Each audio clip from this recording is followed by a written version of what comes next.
어느 장례 지도사가 쓴 수필의 제목이 이게 우리 엄마야? 맞아? 라는 제목입니다.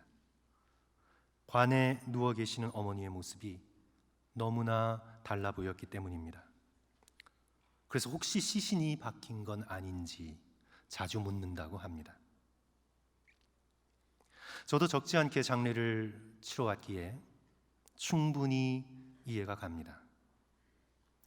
영원히 떠난 몸은 달라도 너무 다릅니다. 장례식을 치를 때쯤은 이미 부패가 진행되고 있어서 아무리 화장으로 덧칠을 해도 메마르고 푸석푸석하고 늘어지고 냄새가 납니다. 살아있을 때의 모습과 천양지 차이입니다. 오늘 본문의 말씀도 같은 상황에서 나왔습니다. 이미 죽어 관 속에 들어가 썩기 시작한 그 몸이 어떻게 부활한단 말인가? 설령 부활한다고 해도 몇십 년이 지나 썩어버린 몸이 어떤 모습으로 그렇다면 살아나온단 말인가? 영의 불멸은 믿어도 몸의 부활을 믿기가 어려웠습니다. 35절 말씀이죠. 누가 묻기를 죽은 자들이 어떻게 다시 살아나며 어떠한 몸으로 오느냐 하리니.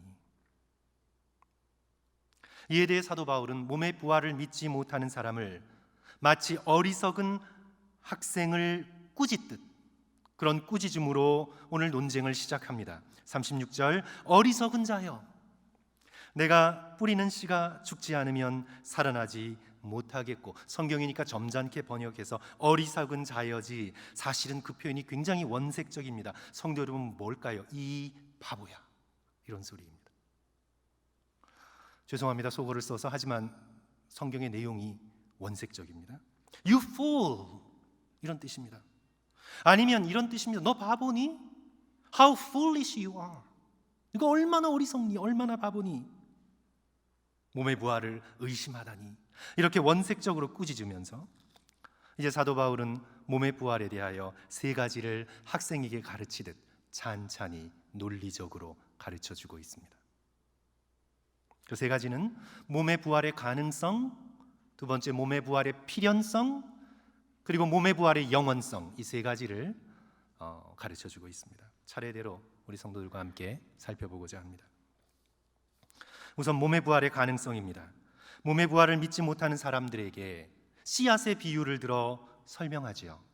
학생에게 설명하듯 찬찬히 설명하고 있습니다. 36절, 37절 말씀인데요. 어리석은 자여 내가 뿌리는 씨가 죽지 않으면 살아나지 못하겠고, 또 내가 뿌리는 것은 장래의 형체를 뿌리는 것이 아니요 다만 밀이나 다른 것의 알맹이 뿐이로되. 어리석은 자여 너는 농사도 지어보지 않았단 말이냐? 너는 뒤뜰에 식물도 한번 심어본 적이 없단 말이냐? 심을 때는 씨앗 한 알갱이가 전부인 것처럼 보이지. 하지만 그것이 죽어서 다시 살아날 때는 거기서 벼가 나오고 밀이 되고 옥수수가 되고 거대한 상수리 나무가 되는 걸 알지 못하니? 심을 때 다 자란 볕단을 심는 게 아니지, 큰 나무를 심는 게 아니지, 작은 알갱이 씨앗만 심었는데 그게 땅속에 묻혀 죽은 듯 있다가 생명이 움터 다시 살아날 땐 자라고 자라 씨앗일 때는 감히 상상조차 못했던 놀라운 형태로 변형되는 것을 보지 못했단 말이니. 사람의 몸도 땅에 심는 거야. 심으면 심을 때 보았던 그 푸석푸석하고 메마르고 쪼그라들었던 그 몸이 상상할 수 없는 영광스러운 몸으로 다시 살아나는 거야. 이 바보야. 이 표현이 이제 그렇게 연결이 되는 것 같습니다. 이게 바로 36절, 37절, 38절의 그런 말씀의 표현입니다. 몸의 부활이 불가능한 일이 아니라 가능하고도 남을 일이라는 것을 씨앗의 비유를 통해 오늘 우리들에게 설명하고 있습니다. 성경은 몸의 부활을 강조합니다. 성도 여러분, 이걸 잊으시면 안 됩니다. 성경은 영이 영원토록 산다는 걸 강조함과 동시에 몸의 부활을 강조합니다. 하나님은 인간을 영적인 존재로만 만들지 않으셨습니다. 몸을 가진 존재로 만드셨습니다. 인간이 된다는 것은 영과 함께 몸을 가지는 것입니다. 창세기 2장 7절 여호와 하나님이 땅의 흙으로 사람을 지으시고 땅의 흙으로 사람을 지으시고 생기를 그 코에 불어넣으시니 사람이 뭐가 됐습니까? 생명이 된지라. 인간이란 몸을 가진 영적 존재입니다. 아담과 하와의 타락으로 인해 죽음이 현실이 되었죠. 그래서 영은 하나님께 분리되었고 몸은 죽어 썩게 되었습니다. 이게 바로 타락한 오늘 우리의 모습입니다. 영은 하나님께 등 돌려 세상을 향해 나아가고 있고 그리하여 우리의 몸은 늙고 썩어 죽게 되었습니다. 이런 우리를 둘째 아담 되신 예수 그리스도를 통해 하나님께서 살리셨습니다. 나의 하나님, 나의 하나님, 왜 나를 버리셨나이까? 영이 버려져 지옥에 떨어지는 고통을 예수 그리스도께서 순간적으로 당하셨습니다. 그리고 그 몸은 십자가에 매달려 고통스럽게 죽어가고 있었습니다. 이 대속적인 유기, 대속적인 죽음을 통해 하나님께서는 그리스도 안에서 우리를 살리셨습니다.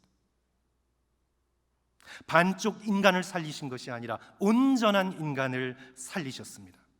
그래서 영만 살아날 뿐만 아니라 우리는 몸도 부활해야 합니다.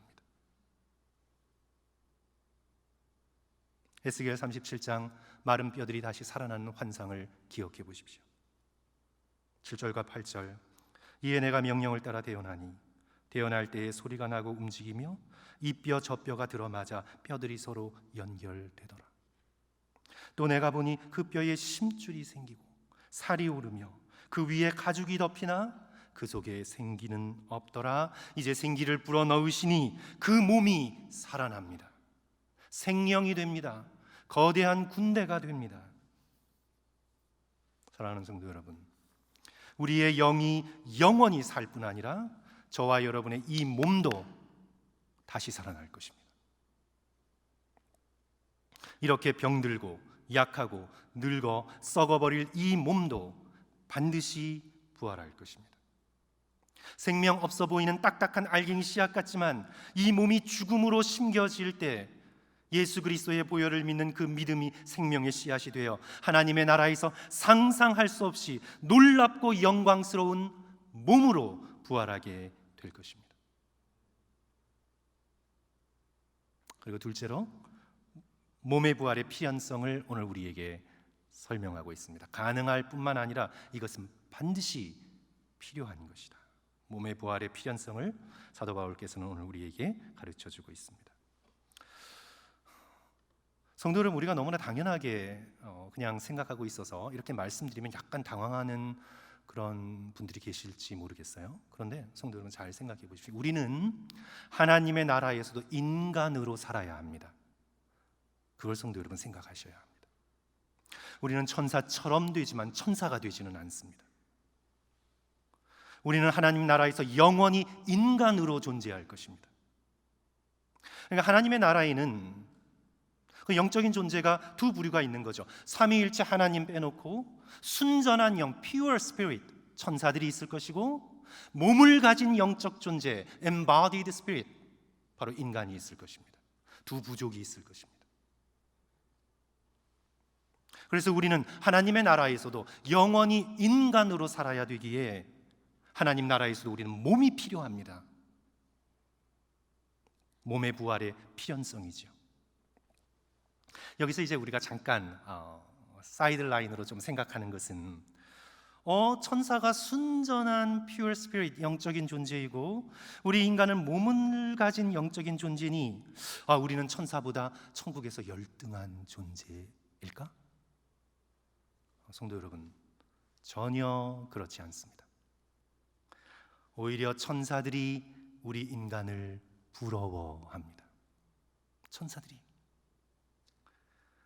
믿겨지지 않으시죠? 천사들이 우리 인간을 부러워합니다. 왜냐하면 예수 그리스도께서 삼위일체의 이격인 예수 그리스도께서 인간의 몸을 입으시고 이 땅에 오셔서 다시 부활하셔서 인간의 몸을 입으시고 완벽한 하나님이자 완벽한 인간으로 승천하셔서 하나님의 우편에 앉아 계시기 때문입니다. 예수 그리스도께서 몸을 가지셨기에 당연히 천사가 인간을 부러워합니다. 우리 인간의 이 구원이 너무나 놀랍고 영광스러워서 우리가 부르는 찬송이죠. 천사들도 흠모합니다. 베드로전서 1장 12절 중간 부분, 이것은 하늘로부터 보내신 성령을 힘입어 복음을 전하는 자들로 이제 너희에게 알린 것이요 천사들도 살펴보기를 원하는 것이라. 천사들도 복음의 영광을 살펴보기를 원합니다. 인간을 구원한 그 구원의 복음의 소식이 너무나 영광스러워 오히려 천사가 인간을 부러워합니다. 어쨌든 성도 여러분, 우리는 하나님의 나라에서도 인간으로 존재할 것이기에 인간은 반드시 몸이 필요합니다. 이를 주장하기 위해 사도 바울은 오늘 본문에서 각각의 육체가 다르다는 것을 보여줍니다. 38절에서 하나님께서 각 종자에게 형체를 주시는데 39절 사람의 육체가 다르고 짐승의 육체가 다르고 새의 육체가 다르고 그리고 하늘에 있는 것들은 육체라고 표현하기가 그러니까 영광, 본 모습, 하늘에 있는 해, 달, 별들의 그 모양, 영광이 다르다고 표현했습니다. 41절 해의 영광이 다르고 달의 영광이 다르며 별의 영광도 다른데 별과 별의 영광도 다르도다. 다르다는 것. 그래서 결론은 인간은 다르다는 것. 천사와도 다르고 짐승과도 다르고 다르다는 것. 그래서 인간은 인간만의 몸, 인간만의 영광을 가지고 하나님의 나라에서 영원히 살아갈 것이다. 그러기 위해 우리의 이 몸은, 지금 현재 죄와 악으로 물들어 있는 우리의 몸은 하나님 나라에서 영원한 몸으로 반드시 부활해야 합니다. 영혼만 영원히 가는 것이 아니라 우리의 이 썩어진 몸이 하나님 나라에서 참된 인간으로 살기 위해 반드시 부활해야만 합니다. 그래서 이제 세 번째로 이어지죠. 그래서 셋째로 몸의 부활의 영원성입니다. 영원히 살아야 되기에 이 몸은 죽음의 악의 모든 찌꺼기들이 사라지고 영원한 몸으로 부활할 것입니다. 42절 죽은 자의 부활도 그와 같으니 썩을 것으로 우리가 심었지만 썩지 않을 것으로 다시 살아나며 이 땅에서는 썩어질 몸으로 우리가 죽어갑니다. 그러나 하나님 나라에서는 썩지 않을 영원한 몸으로 부활하게 됩니다. 성도 여러분, 너무나 궁금하지 않습니까? 저와 여러분이 하나님의 나라에서 어떤 몸으로 부활하게 될지. Forever young, 그죠? 그런데 젊음이라는 말로만으로 충분히 하나님 나라에서의 우리의 부활할 영원한 몸을 다 커버할 수는 없습니다. 충만한 생명력이 가득한 몸, 그렇죠? 그리고 그 몸은 단지 영원할 뿐만 아니라 영광스러운 몸입니다. 43절 욕된 것으로 심고 영광스러운 것으로 살아나며 약한 것으로 심고 강한 것으로 다시 살아나며 인간은 본능적으로 자신의 몸을 수치스럽게 여기고 있습니다. 우리 모두 다 그렇습니다. 자신의 바디 이미지 수치스럽게 여기고 있습니다. 십자가형이 모욕적인 것은 몸에 지독한 고통을 줄 뿐 아니라 자신의 몸을 수치스럽게 드러낸 채 극도의 수치감을 주기 위해 고안된 형벌이기 때문입니다. 우리의 몸에 대한 수치심은 죄의 결과입니다. 하나님께서 원래 우리에게 주신 몸은 수치스럽지 않았는데 선악과를 따먹은 후 자신의 벌거벗음을 발견하고는 하나님의 영광이 사라진 몸의 벌거벗음을 발견하고는 무화과 남은 잎으로 가리기 시작합니다. 그래서 이 땅에서 우리는 몸의 수치를 짊어지고 죽어가지만 욕된 것으로 심지만 하나님 나라에서는 영광스러운 몸으로 다시 태어나게 된다는 약속입니다. 이 땅에서는 눈꺼풀 하나 움직일 수 없는 약한 것으로 죽지만 그러나 하나님 나라에서는 이 산을 들어 바다에 빠지라 하여도 영원에서 영원을 오갈 수 있는 하늘을 향해 독수리처럼 날개쳐도 피곤치 않는 강한 존재로 부활하게 될 것이라고 오늘 말씀하고 있는 겁니다. 무엇보다 성도 여러분, 우리가 하나님 나라에서 얻게 될 몸은 신령한 몸입니다. Spiritual body, 신령한 몸입니다. 우리 다 같이 44절의 말씀 한 목소리로 읽었으면 좋겠습니다. 육의 몸으로 시작. 육의 몸으로 심고 신령한 몸으로 다시 살아나니 육의 몸이 있은즉 또한 영의 몸도 있느니라. 여기서 신령한 몸, 영의 몸이란 영의 말을 듣는 몸입니다. 영의 말을 듣는 몸. 예수 그리스도께서 겟세마네 동산에서 땀방울이 변하여 핏방울이 되기까지 십자가를 앞두시고 기도하실 때 함께한 제자들에게 시험에 들지 않게 깨어 기도하라 말씀하시면서 3번을 오가셨는데 3번 다 졸았습니다. 잠에 빠졌습니다. 그때 예수 그리스도께서 제자들에게 뭐라고 말씀하셨나요? 마음은 원이로되, 우리가 잘 쓰는 말이죠. 마음은 원이로되 육신이 약하도다. 마음은 봉사하고 싶은데 몸이 따라가지 않아요. 이거 많이 쓰잖아요, 우리. 마음은 원이로되 육신이 약하도다. 마음에는 원함이 있어요. 영에는 원함이 있어요. 그런데 그 원함을 육신이 받아주질 않는 거예요. 육신이 거부하는 거예요. 영의 명령, 영의 원함을 따라주질 않는 거예요. 오히려 육신이 영을 지배하는 거예요. 저와 여러분의 모습이죠. 육신이 우리의 원함을 지배합니다. 사실 성도 여러분, 우리 인간은요, 놀라울 정도로 몸의 지배를 받고 있습니다. 몸에 따라 우리의 컨디션도 완전히 변하고요, 생각도 굉장히 많이 변합니다. 제가 별것 아닌 개인적인 말씀을 드리면, 성도 여러분, 전 커피를 끊는 것이 참 어려워요. 참 어려워요. 저는 금식에서 제일 자신 없는 부분이, 음식은 좀 굶을 수 있는데 커피를 못 마시는 게 금식에서 굉장히 어려워요. 제가 가끔 위장 문제가 있어서 밤에 침대에 누워서 저는 결심합니다. 내가 내일 아침 커피 마시나 보자. 나 절대로 내일 아침은 커피 안 마신다 결심하지만 이제 아침이 되면 손이 그냥 가요. 손이 그냥 커피한테 가요.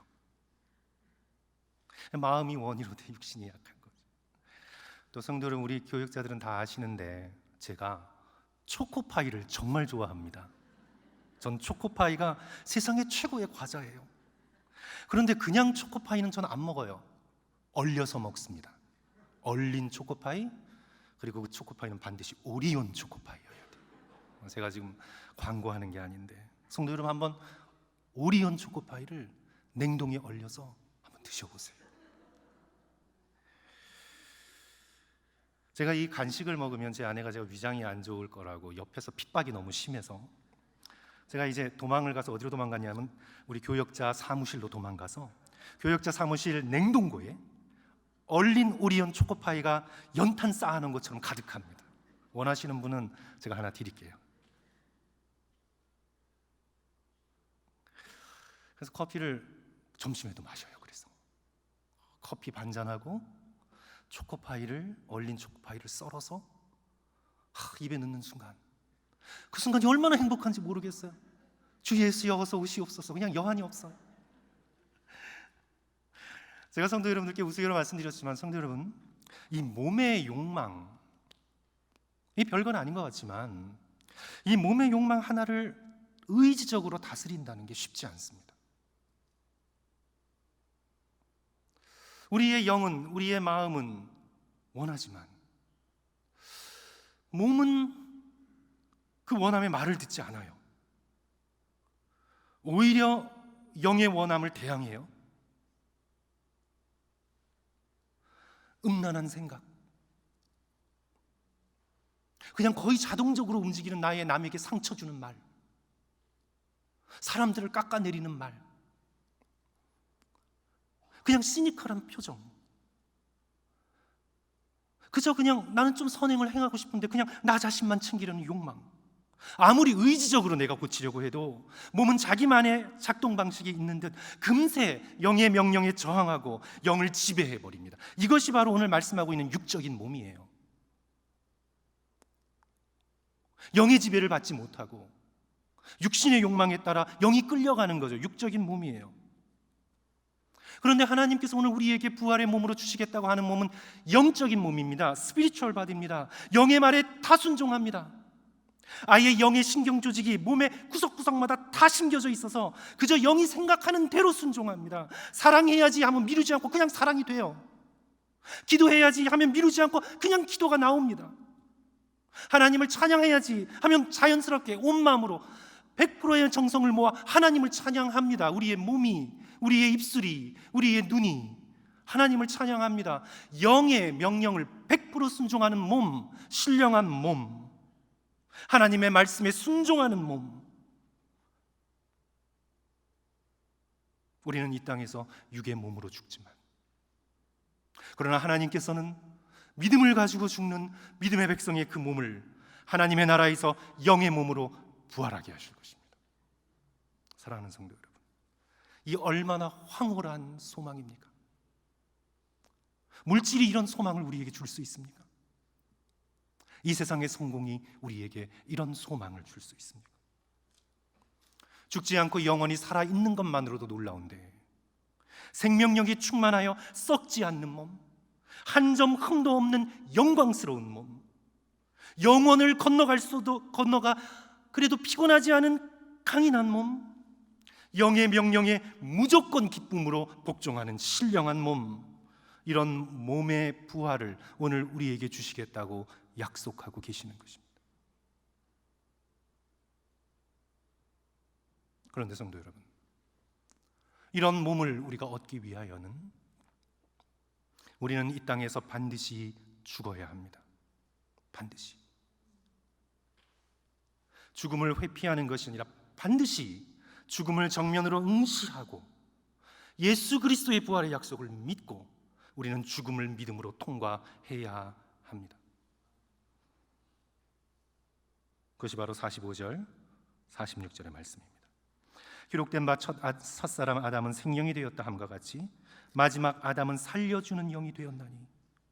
자, 이제 순서를 강조하고 있는데, 그러나 먼저 신령한 사람이 나오는 게 아니에요. 먼저는 신령한 사람이 아니요, 육의 사람이요, 그 다음은 신령한 사람이니라. 순서가 이렇게 된 것은 인간의 범죄 때문에 그렇게 된 거예요. 먼저는 신령한 사람이 나왔으면 좋겠는데 그렇게 되지 않았어요. 아담과 하와의 범죄로. 그래서 육의 사람이 먼저 나오고 그 다음에는 신령한 사람이 나왔습니다. 그래서 우리는 이 땅에서 아담의 DNA를 받아 육으로 태어나는 게 먼저고, 그 다음에 예수 그리스도의 십자가의 보혈을 믿음으로 부활하는 것이 나중입니다. 그러면 성도 여러분, 그 사이에 무엇이 있어야 합니까? 죽어야 합니다. 우리는 믿음으로 죽어야 합니다. 사랑하는 성도 여러분, 인간이 죽을 수 있는 것은 특권입니다. 특권입니다. 죽지 않으면 부활하지 못하기 때문입니다. 우리는 반드시 죽어야 합니다. 이것이 다시 오늘 본문의 앞쪽으로 가서 36절, 어리석은 자여 내가 뿌리는 씨가 죽지 않으면 살아나지 못하겠고, 죽지 않으면 살아나지 못하겠고. 그래서 저는 한때 조금 인본주의의 영향을 받아서 태어나자마자 죽은 아이를 하나님께서 왜 이 땅에 태어나도록 허락하셨을까? 차라리 그냥 안 태어났으면 좋은 게 아닐까요, 주님? 전 그렇게 생각했던 적이 있었습니다. 그러나 하나님의 이 말씀을 깨닫고는 그래도 태어나야만 합니다. 그래도 이 땅에 태어나서 얼마나 오래 살던 어떤 고통 가운데 있던 다시 부활하기 위하여 인간은 반드시 태어나 죽어야 합니다. 죽을 수 있다는 것은 인간의 특권입니다. 성도 여러분, 원래는 사탄의 저주였습니다.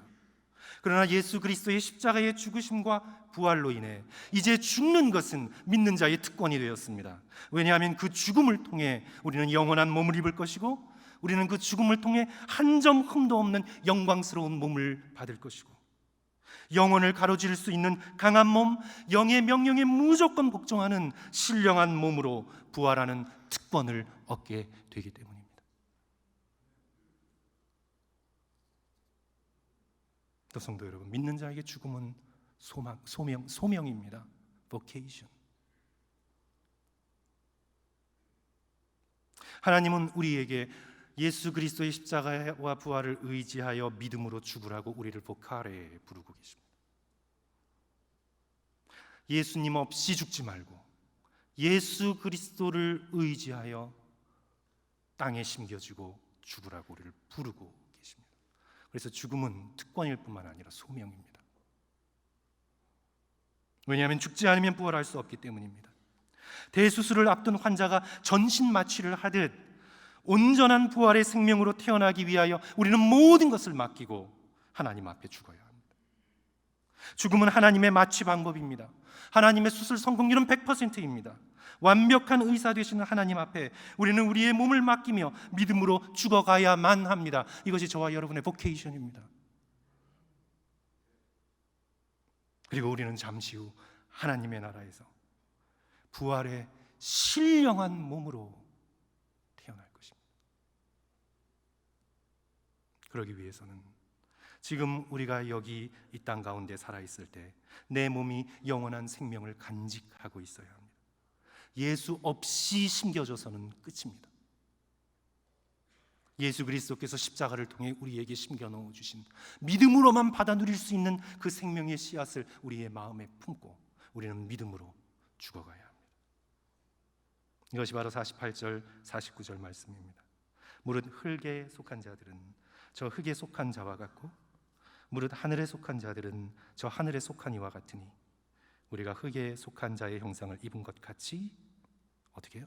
또한 하늘에 속한 이의 형상을 입으리라. 이 땅에서 하늘에 속한 이가 되어야 합니다. 하늘에서 나신 예수 그리스도께 속한 사람이 되어야 합니다. 그렇게 예수님을 믿고 의지하여 죽어간 성도들을 바라보며 요한계시록 14장 13절은 이렇게 선포합니다. 또 내가 들으니 하늘에서 음성이 나서 이르되 기록하라. 지금 이후로 주 안에서 죽는 자들은 복되도다. 왜 복이 있습니까? 죽는 경험이 좋아서입니까? 아니죠. 예수 안에 죽음으로 인해 이제 우리는 부활의 영광스러운 몸으로 태어날 것이기 때문입니다. 사랑하는 성도 여러분, 사나 죽으나 우리가 얼마나 오래 사나 갑작스럽게 떠나나 상관없이 우리 모두 매일매일 매순간 매순간 예수 안에 거하는 축복을 받아 누리시기를 주님의 이름으로 간절히 축원합니다. 우리 모두 몸의 부활을 믿으며 담대하게 죽음을 맞이할 수 있도록 하루하루 믿음으로 예수 그리스도의 십자가와 부활을 바라보시는 저와 성도들 되시기를 다시 한번 간절히 축원합니다. 기도하겠습니다.